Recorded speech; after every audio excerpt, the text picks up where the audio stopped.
भगवद गीता के तृतीय अध्याय में अर्जुन का प्रश्न यही था कि हम गलत रास्ते से क्यों जाते हैं। काम एष क्रोध एष गुण समुद्भवः। और ये काम क्रोध कहाँ रहते हैं? इंद्रियाणि मनोबुद्धि। तो जो इंद्रिय मनोबुद्धि का गुलाम है वो जीव बन गया, और जिसने इंद्रिय मनोबुद्धि को नियंत्रण में लाया वो साधक है। और जो इंद्रिय मनोबुद्धि के परे चले गया, एवं बुद्धे परम बुद्ध्वा संस्तभ्यात्मानमात्मना जहि शत्रु महाबाहो काम रूपम दुरासदम। जिसने ये तीन उपाधियों के परे अपने को ले गया वही परमात्मा को प्राप्त हो गया। इसीलिए ईश्वरम मायिनम विद्या। तो अपने में ऐश्वर्य यही है कि हम अपने इंद्रिय मन बुद्धि के गुलाम न रहे, और मायातीतम निरंजनम। जो इस माया के परे है। माया के परे है माने क्या? ध्यान से सुनना। पहले इंद्रियों पर नियंत्रण नहीं है तो इंद्रियों के गुलाम है, पहली स्थिति। दूसरी स्थिति, अब इंद्रियों का हमने नियंत्रण कर लिया है, दूसरी स्थिति। तीसरी स्थिति, अब ये इंद्रियों के नियंत्रण को लेकर के परेशान रहते हैं। बिल्कुल सिगरेट पीने की इच्छा नहीं है कि पता नहीं क्या करे, जब आ जाता है ना, I can not stop, I have to stop. Swami ji क्या करें? पी लो एक आध बार, कोई पाप तो नहीं लगेगा। भगवान को ऑफर करके पियो, फिर पाप तो नहीं। तो जैसे भगवान के सामने अगरबत्ती जलाते हो ना, तो वैसे 555 वहां जाते हो। त्वमेव माता च पिता त्वमेव। और भगवान को भोग लग गया फिर पी लो। लेकिन भगवान को सिगरेट देने से पाप लगेगा? पाप ही नहीं लगेगा तो नरक में जाओगे। तो फिर मुझे आप क्यों बता रहे? ऐसा करने से सिगरेट छूटने का चांस है। तो उसी में फंसे हैं। और अंतिम स्थिति, चाहे योगरतो वा भोगरतो वा, ना तो भोग का दुराग्रह है ना तो योग का दुराग्रह है। मायातीतम निरंजन। जो देह के माध्यम से प्रकट हो रहा है, देह के साथ दुश्मनी रही, देह के साथ तादात्म्य भी नहीं। मायातीतम निरंजनम, ये अपना असली स्वरूप है। इसके पश्चात इन्होंने जो सुंदर वर्णन किया है, सदानंदे चिदाकाशे माया मेघन स्थलिन्मनः अहंता गर्जनम तत्र धारासारो हि यत्तमः महामोहान्धकारेऽस्मिन् देवो वर्षति लीलया अस्या वृष्टेर्विरामाय प्रबोधैकः समीरणः। सदानंदे चिदाकाशे, सच्चिदानंद आकाश में माया मेघः, परमात्मा की जो माया शक्ति है ये बादल के जैसी है। और उस बादलों में बिजली जो कड़कती है क्षण भर के लिए, वो है मन, तड़िन्मनः। और बिजली कड़कने के पश्चात अहंता गर्जनम तत्र, पहले प्रकाश दिखता है, बाद में आवाज आता है। तो जहां मन की बिजली कड़की, फिर वहां अहंकार का जन्म हो गया। अहंता गर्जनम तत्र, I am self made, you know, born like an amoeba without parents. Ahanta garjanam tatra. When I came to this Bombay, nothing was there. I created Bombay. Ahanta garjanam tatra. उसके बाद धारासारोहि यत्तमः, और फिर अंधकार की वर्षा हो रही है। मूर्खता की पराकाष्ठा, मैंने ये किया, मैंने वो किया, मैंने ऐसा किया, मैंने वैसा किया। ये आय इतना बढ़ जाता है कि बैंक में अकाउंट खुल गया। धारासारोहि यत्तमः। और महामोहांधकारेस्मिन्, अब इस अंधकार के क्षेत्र में, महामोह का अंधकार है, देवो वर्षति लीलया। और फिर यह जो कर्म की वृष्टि हो रही है, सत्कर्म करने हैं, बुरे कर्म करने हैं। पहले बुरे कर्म करके दुनिया को मरवा करके करोड़ों की संपत्ति इकट्ठी कर ली। उसके बाद चले गए तिरुपति बालाजी महाराज। हाँ, ये जो घंटा है ना, कितनी है? 1 टन सोने की घंटा लगा हुआ। ये पैसा आया कहां से? पहले गड़बड़ी करके पैसा लिया, फिर शेयर भगवान को दे रहे। देवो वर्षति लीलया अस्या वृष्टि विरामाय। यह जो अंधकार कर्म इत्यादि की जो वर्षा हो रही है उसको शांत करना है। तो प्रबोधिक समीरणः, जब तक के बोध का, अपने ज्ञान का, स्वरूप का जो प्रबोध, समीरणः माने वायु, जब तक के जोर से आंधी तूफान नहीं आएगी कि ये सब के सब बादलों को हटा के ले गई। तो बादल क्या थे? माया मेघा। तो जब तक कि हम अपने इंद्रिय मन बुद्धि इनके गुलाम बन करके रहेंगे, तब तक कि ये संसार का तूफान चलता ही रहेगा। इससे कोई छुटकारा नहीं। इतनी ही साधना है। जगत में रहते समय हम चश्मे से देख रहे हैं, चश्मा नहीं देख रहा है। आंखों से देख रहे हैं, आंखें नहीं देख रहे हैं। मन के माध्यम से देख रहे हैं, मन नहीं देख रहा है। इन सब के पीछे जो एक तत्व है, किसी के भी द्वारा प्रभावित नहीं होता। यह अपना स्वरूप है और इसी में निष्ठावान हो करके ये दुनिया का जो नाटक है वो खेलते रहो। पति है तो सबमिट करते रहो, पिता है तो जब तक बच्चा सुनता है तब तक हिटलर बनो, जब वो डांटने लग गया तो एकदम चूहा बन जाओ। बॉटम लाइन, अपने मन के शांति को मत बिगाड़ो। सर्वश्रेष्ठ वस्तु दुनिया में यदि कोई है तो अपने मन की शांति। जिसके मन की शांति पत्नी के हाथ में होती है वो आदमी कभी सुखी नहीं हो सकता। अशांतस्य कुतः सुख। इसीलिए इस मन को जितना शांत रखेंगे, शांत मन ही चैतन्य में लीन हो सकता है। जो विक्षेपित मन है वो चैतन्य में लीन नहीं हो सकता। इस प्रकार से अस्यावृष्टे विरामाय प्रबोधैक समीरणः। प्रबोध एक, केवल अपने स्वरूप का जो ज्ञान है, अनुभव है, यही एक मार्ग है, दूसरा कोई मार्ग नहीं। इसके पश्चात अब ज्ञान विज्ञान की बात बताते हैं। ज्ञानम दृग्दृश्ययोर्भानम विज्ञानम दृश्य शून्यता एकमेवाद्वयं ब्रह्म नेह नानास्ति किंचन। ज्ञान किसको कहते हैं?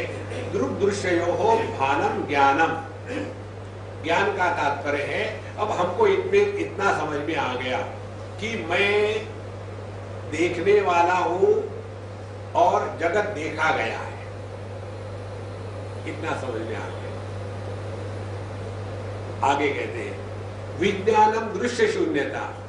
अब ये दो जो बातें हैं, मैं देखने वाला और जगत देखा गया, अब इन दोनों में से हमने महत्व किसको दिया है? यदि जगत को महत्व दिया है तो संसारी पैदा हो गया। यदि मैं को महत्व दिया है तो जगत गायब हो गया। देखो हम किसको महत्व दे रहे हैं? अनात्म भाव को महत्व दे रहे हैं या आत्म भाव को महत्व दे रहे हैं? तो पहले ज्ञान की स्थिति है, ये समझ में नहीं आता हमको कि जो दुखी होने वाला है वो मैं कौन है। तो ये जो मैं है दुखी होने वाला, उसके तरफ ध्यान गया और किसके कारण दुखी हो रहा है? पत्नी। तो पत्नी बन गई दृश्य पदार्थ और दुखी होने वाला हो गया पति। अब चिंतन करें अब ये दुखी होने वाला जो पति है उसका डिसेक्शन करें। तो पति कौन है? पत्नी के बोझे के ढोने वाले खोते को पति कहते हैं। तो करना क्या है? डाइवोर्स बिल्कुल नहीं करना, फिर नाटक करना है। तो मूर्ख लोगों को प्रसन्न करने के लिए ज्यादा अकल की जरूरत नहीं है, बहुत सिंपल हो जाता है। जितना व्यक्ति ज्यादा इंटेलेक्चुअल होगा उसको उतना बेवकूफ जल्दी बनाया जा सकता है। बहुत सिंपल बात है। इस प्रकार से अनात्म भाव का त्याग कर दिया और फिर आत्म भाव में प्रवृत्त हो गए। और दृश्य शून्यता माने अब पत्नी का होना न होना, जब दोनों समान हो जाता है। एक पत्नी ने कहा कि मैं मर जाऊं तो पति ने कहा आई विल मिस यू, पहले मरो तो सही। इसलिए दृश्य शून्यता, जहां दृश्य का तिरस्कार कर दिया वहां हम अपने स्वरूप में आ गए। तो एकमेवाद्वयं ब्रह्म नेह नानास्ति किंचन। फिर पता चलता है इस एक मय के सिवा अन्य कुछ भी नहीं है। उपाधियों के कारण अनेकता प्रतीत होती है। आकाश पर पृथ्वी और सूर्य, ये दोनों की उपाधियां चढ़ाने के बाद पूर्व पश्चिम उत्तर दक्षिण इत्यादि दिशाओं का जन्म होता है। यदि आकाश की पृथ्वी और सूर्य ये दो उपाधियां हटा दी जाए तो पूर्व नहीं, पश्चिम नहीं, उत्तर नहीं, दक्षिण नहीं। तो यह जो औपाधिक निर्मिति है दिशाओं की, ये सत्य नहीं है, सत्य है आकाश। इसी प्रकार से एक ही आदमी 10 उपाधियों को धारण करता है और 10 प्रकार से प्रकट होता है। और दुखी होने वाला यह औपाधिक व्यक्तिमत्व दुखी है। इधर ही केवल ध्यान देना है।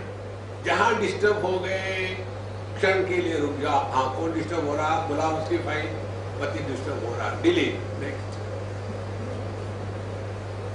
एक क्षण में शांत हो जाओगे महाराज, एक क्षण भी नहीं लगेगा। इसीलिए एकमेवाद्वयं ब्रह्म नेह नानास्ति किंचन। आगे ज्ञान विज्ञान की बात करते हैं। क्षेत्र क्षेत्रज्ञयो ज्ञानम तज्ज्ञानम ज्ञानम उच्यते विज्ञानम चोभयोरैक्यम क्षेत्रज्ञ परमात्मनो। भगवद गीता के 13वें अध्याय का विषय है। उसमें कहते हैं क्षेत्र क्षेत्रज्ञयो ज्ञानम तज्ज्ञानम ज्ञानम उच्यते। पहले तो बताते हैं भगवान भगवद गीता के 13वें अध्याय में कि मैं तुमको क्षेत्र और क्षेत्रज्ञ के बारे में बताऊंगा। फिर पहले क्षेत्र के बारे में बताते हैं। महाभूतान्यहंकारो बुद्धिरव्यक्तमेव च, ये हो, और इच्छा द्वेष सुखम दुखम संगात चेतना धृति, यहाँ तक के उन्होंने क्षेत्र के बारे में बताया। उसके पश्चात क्षेत्रज्ञ के बारे में बताते हैं। कहते हैं स्नेयम यत्तत् प्रवक्ष्यामि यज्ञात्वामृतम् अश्नुते अनादिमत् परम ब्रह्म न तत्सत् न तत् असत् उच्यते। इस प्रकार से उन्होंने क्षेत्र क्षेत्रज्ञ इसके बारे में पूर्ण विश्लेषण कर दिया। भगवान कहते हैं हाँ, क्षेत्र क्षेत्रज्ञ का ये ज्ञान जो है केवल बौद्धिक ज्ञान है, दूसरे को बताने के लिए, इसको ज्ञान कहते हैं। और कहते हैं विज्ञानम च उभयोः ऐक्यम। यह जो क्षेत्रज्ञ व्यक्तिगत है और जो अल्टीमेट है, ये दो नहीं है। एक ही परमात्मा सभी उपाधियों से प्रकट हो रहा है। उपाधियों के माध्यम से प्रकट होने के कारण उसमें अनेकता नहीं आई। जैसे एक ही आदमी अनेक उपाधियों से प्रकट होने के कारण उसके 4 टिकट नहीं लगते। आप चले गए रेलवे में और आपने टिकट खरीदा, बैठ गए और उधर से टीटी आया, आपके टीटी के सामने आपके पत्नी ने आपको कहा, ए जी सुनो, तो टीटी ने नोट कर लिया ए जी। फिर बच्चे ने कहा, पापा पापा हमको आइसक्रीम चाहिए, पापा। तीसरा, ससुर कहता है, जवाई जी जरा पान ले आना, जवाई जी। 3 टिकट निकालो। 3 क्यों? 3 प्रकार के हैं यहाँ, कभी पति हो, कभी जवाई हो, कभी बाप हो, और एक टिकट पर जा रहे हैं। अनेकता औपाधिक है। इसी प्रकार से जगत की उपाधि नाम रूप का महात्म्य, जीव की उपाधि पंचकोशों का महात्म्य, माया की उपाधि ईश्वर का महात्म्य। तो एक ही परमात्मा इन 3 उपाधियों के कारण मानो बट गया है। जैसे एक ही आकाश पूर्व पश्चिम, एकदम डायगोनली अपोजिट। आकाश के दृष्टि से पूर्व पश्चिम में कोई फर्क नहीं। क्षेत्रज्ञ परमात्मनोः ऐक्यम। तो जो क्षेत्रज्ञ है इस उपाधि से प्रकट हो रहा है, और जो बिना उपाधि का है वो एक ही है। आकाश और पूर्व दिशा, इनमें कोई फर्क नहीं। इसी प्रकार से परमात्मा और हम, इसमें कोई फर्क नहीं। इसको कहते हैं विज्ञानम। तो पहले ज्ञान की स्थिति है। इस ज्ञान की स्थिति में हमने काफी इंफॉर्मेशन इकट्ठी करके रखी। सत्संग को गए, श्रवण किया, उसके बाद उस पर मनन करना है। मनन क्या करना है? ऐसे नहीं ये स्वामी जी के लिए ठीक है, अपने लिए ठीक है, अपने लिए झगड़ा करना ठीक है, नहीं। उस पर ऐसा चिंतन करें कि ये जीवन में कैसा उतार सके। और फिर इसी में लगे हैं मुन्ना भाई, तब जाकर के निधिध्यासन चल रहा है। तब ये आखिरी स्थिति आती है बाद में, विज्ञानम च उभयोः ऐक्यम क्षेत्रज्ञ परमात्मनोः परोक्षम शास्त्रजम ज्ञानम विज्ञानम चात्मदर्शनम आत्मनो ब्रह्मण सम्यक उपाधि द्वयवर्जितम। अब ये ज्ञान विज्ञान की और बातें करते हैं। परोक्षम शास्त्रजम ज्ञानम। शास्त्रजम, शास्त्रों के अध्ययन से जिसका जन्म होता है उसको कहते हैं शास्त्रजम। और यह कैसा है? परोक्ष ज्ञान है। शास्त्रों ने बताया इसलिए मान लिया, आचार्य ने बताया इसलिए मान लिया। वो थोड़े झूठ बोलेंगे, वो तो सच ही बोलेंगे। लेकिन अब ये ज्ञान में अपना अनुभव नहीं है। तो हमारे निसर्गदत्त महाराज के सामने कई लोग गीता की बात करते थे, वो कहते वो गीता वीता मुझे नहीं मालूम, मैं बताता हूं इसलिए वो ठीक है। उनकी अपरोक्ष अनुभूति थी, हम लोगों का परोक्ष ज्ञान है। भगवान ने कहा इसलिए ठीक ही होगा। अपना अनुभव क्या है? केवल नाम मात्र है। इसीलिए परोक्षम शास्त्रजम ज्ञानम और विज्ञानम च आत्मदर्शनम। तो पहले आत्मज्ञान होता है। आत्मज्ञान माने पहले हमने अपने आप को देह से और सूक्ष्म देह से अन्य के रूप में स्वीकार कर लिया। अब हमारा अनुभव यह है कि मैं आत्मा हूं। फिर आगे कहते हैं आत्मनः ब्रह्मणः सम्यक उपाधि द्वयवर्जिता।